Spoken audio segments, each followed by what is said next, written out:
Hi, welcome back. In my final year of high school, I'd set my sights on winning the school English prize, which I thought would be rather nice, and I couldn't think of anyone more deserving than me. Now, one of the components was creative writing, and as the year drew on, I decided I was going to dedicate myself to that. That was the area I would excel. I remember writing this essay, I thought it was brilliant, full of deep satire and imagery and very creative.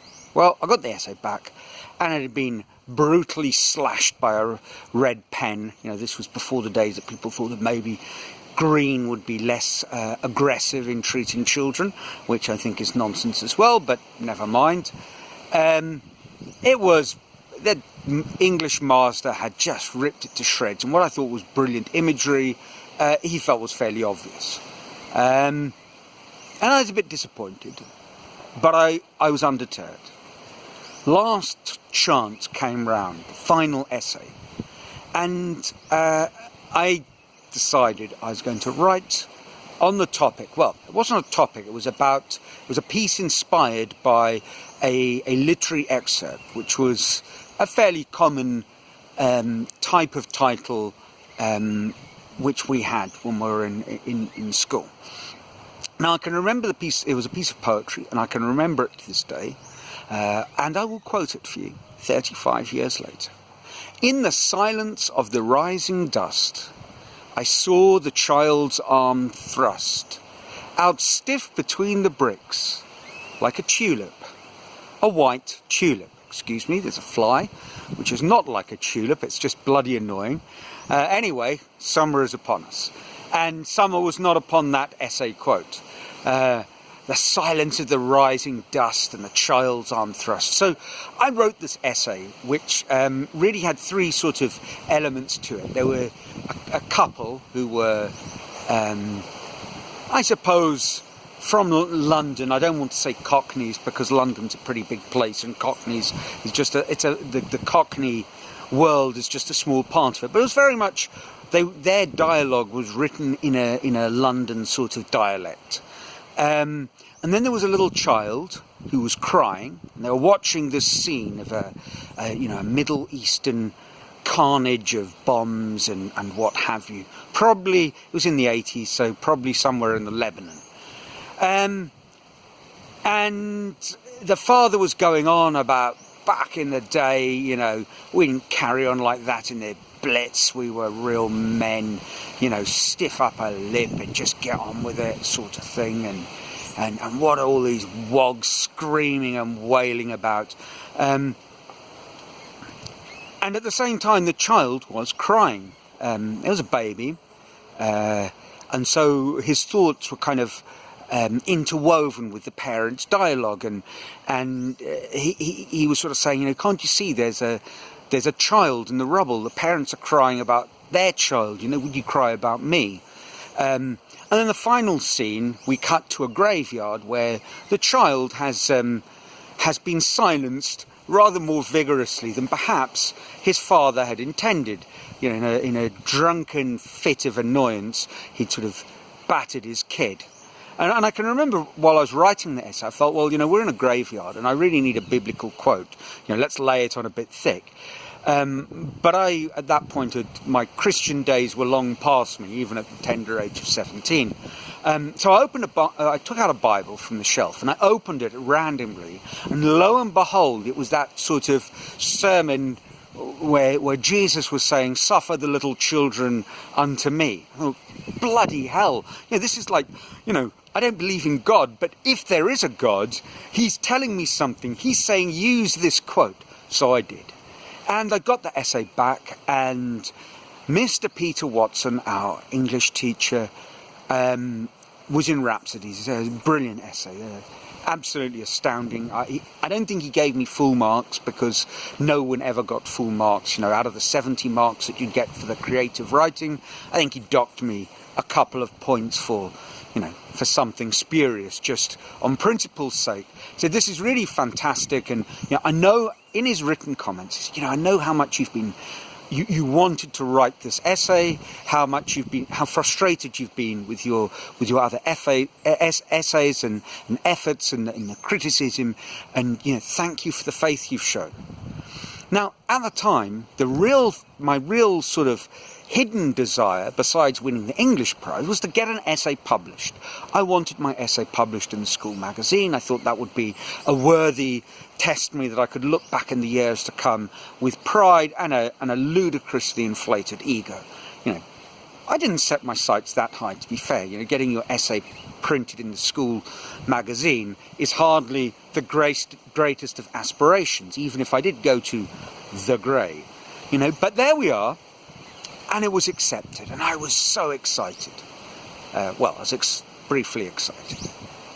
And then close to the day when we, as school leavers, just before we're going to go on our study leave, we're going to receive the magazine, Mr. Watson called me to one side, or perhaps even, I have a suspicion, it might even have been a phone call. I can't remember. I think it's a phone call. Who knows if that's a false memory. Anyway, he called me to one side and said, look, I'm really sorry we didn't print the essay because, the editorial group didn't think it was really appropriate. Well, you can imagine, I was apoplectic and full of pompous, self-righteous fury. Censorship again. The year before, our satire of school cadets had got us into a bit of hot water, so I was used to this sort of thing, and it was outrageous. If truth be told, how outraged was I at the censorship of them not publishing my essay, and how much was it my dismal little 17-year-old ego feeling pricked? I suspect it was probably a bit more of the latter than the former. And in retrospect, I can kind of see their point. An essay going out to a wide public, was baby bashing really the theme they wanted to project from the school to the parents? Perhaps not. And they may have a point. I wish I could still find the essay and read it to you in all its glory, but perhaps it's best that I can't. I'm not sure it would have aged well. Anyway, you're perhaps listening to this thinking, what the bloody hell is Neil rambling on about an essay from 35 years ago about baby bashing just before Christmas? Really, what's that all about? But the funny thing is, it seemed to me, I was racking my brains, the perfect illustration of a pretty key point that I was leading up towards. And how do we answer a big question when we're learning something? And that is, we're doing stuff, but is it any good? Is it? Are we just wasting our time? Thinking we're improving, but we're not. Now, it can be argued, what is good? And art is in the eye of the beholder, and frankly, I don't buy into that entirely. Obviously, there is a subjective element, but I believe in objective criteria. I'm a bit of a Platonist at heart, and we're reaching towards ideal forms, yada, yada, yada. So I do believe that some things are better than others, and I think it's useful when we're trying to learn how to do something to make some decision about that. And on reflection over the past week, it struck me that there's really three ways we know. We decide ourselves that what we're doing is good, that we are improving because we say we're improving according to our observations, and that what we've done is good because we think it's good. We rely on some sort of external validation, or we rely on, and I'm separating this from external validation, though it too is external, we rely on the opinion of an authority figure, our mentor, so to speak. And it struck me when I thought about this essay, there was the perfect encapsulation of this dilemma. I wanted to write a good essay, albeit perhaps for dubious motives. Or shallow motives. And I wasn't at the beginning particularly good at judging my own work. I relied on the opinion of the master, in this case my creative writing mentor, Peter Watson. Lovely man, by the way, and I bear him no grudges or ill will. It's not his fault that that I chose the topic I did. And of course, the third area is that external validation would be the plaudit, the publication, winning the gold, the brass ring or the gold ring, or the applause, in short. And I think it seems to me, certainly in the case of my essay writing, clearly my ability to judge was poor, and my reliance on drawing a conclusion based on the decision of a panel judging that essay would have been fraught with danger. If I'd relied on that, I might have decided, no, I'm no good at writing. I can't write. I didn't. And I didn't because I had the benefit of the mentor, a sort of third person with credentials that I'd bought into, and feedback that was specific and relevant to my essay and was in some sense concrete, because it was about how the imagery and the creativity in the second essay was better than the first.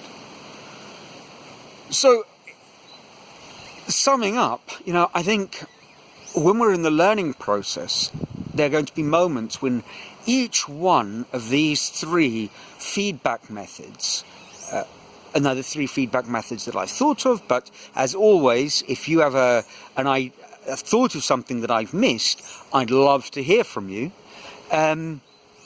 But I think those three feedback methods are all very important and are applicable in different ways, under different circumstances, and give us different information. They're all necessary in their own way, perhaps. They can all be misleading in their own way as well. And, I'm going to spend some time in 2020. Wow, 2020. We're coming up to a new decade. Decade 3 of this millennia, and I will try and unpick a little bit about how those three feedback mechanisms work. Next decade, I just love saying that. The last garden chat will be very much a New Year theme, and will be a truly tawdry tale, as depraved as I think I'm willing to get in the context of these talks, and when not forced to under the threat of the iron grip of the law. So next chat will be full of mayhem and perhaps some amusement. Until then, have a happy Christmas. We celebrate tonight, Catholic country, this idea of Christmas Mass, which I will not be attending. I'll be drinking beer and eating some barbecued meat while I wait for folk to make their way back from church, and then we'll celebrate Christmas. I hope you have a wonderful Christmas and a fantastic New Year.